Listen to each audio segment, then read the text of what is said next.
Joining us now to break all of this down, Adam Kobeissi, the Kobeissi Letter Editor-in-Chief. Thanks for joining us. You say the S&P 500 is going to 6,000. What is the path to 6,000? What drives that?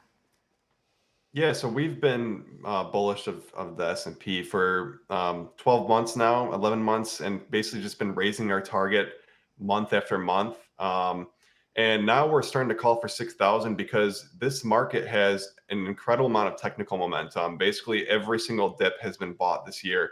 Even with 2 attempted corrections of 10% or more, we were back at all-time highs within a month or two.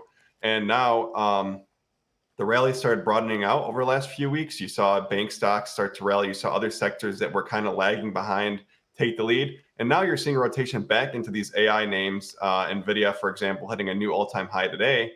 And many of these large cap tech stocks that were looking overbought and overextended over the last few months had the last 2-3 months to just trade range bound or even fall significantly from their highs. Nvidia fell almost 40% from its all-time high before recovering. And I think now we have steam for another move higher. And the election itself is not a reason to get bearish. And we've done the research and we have the data on that.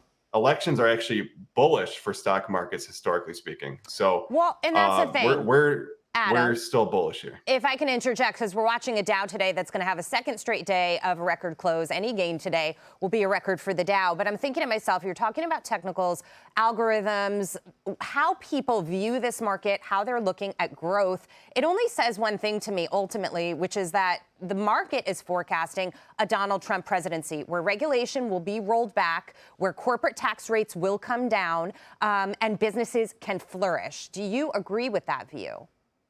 So it looks like over the last few weeks, we've started to see markets price in a Trump victory more. If you look at the Trump media stock itself, which has basically been a proxy for odds of the election, it's up over 100% since late September.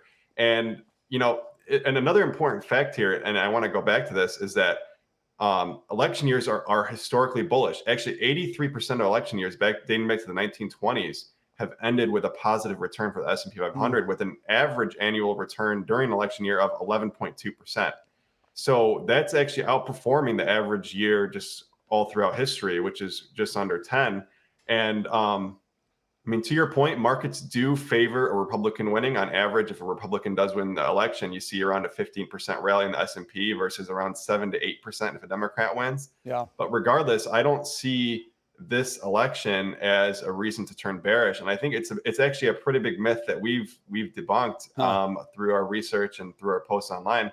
Elections are bullish for stocks. Adam, you've been writing about Nvidia. Everybody's talking about it. The market cap of Nvidia is now 12% of the entire U.S. economy. I don't think we've ever seen a stock like that before.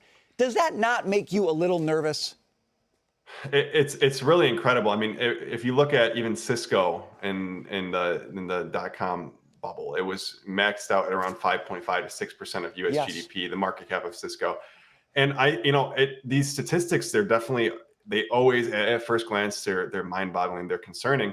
But then you have to think, it's a much different market now than it was back then, and AI is a much different trend than any other trend we've seen in the past.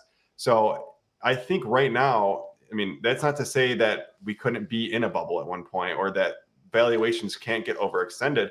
But I think right now, risk to reward continues to favor playing the upside in these stocks, and calling a top is much more expensive than and being incorrect than to just play the trend up. Yeah, many people would say don't get out if it's only 8 p.m. and the party goes till 4 a.m. Adam Kobeissi, thank you so much. Party. Appreciate it. Thank you.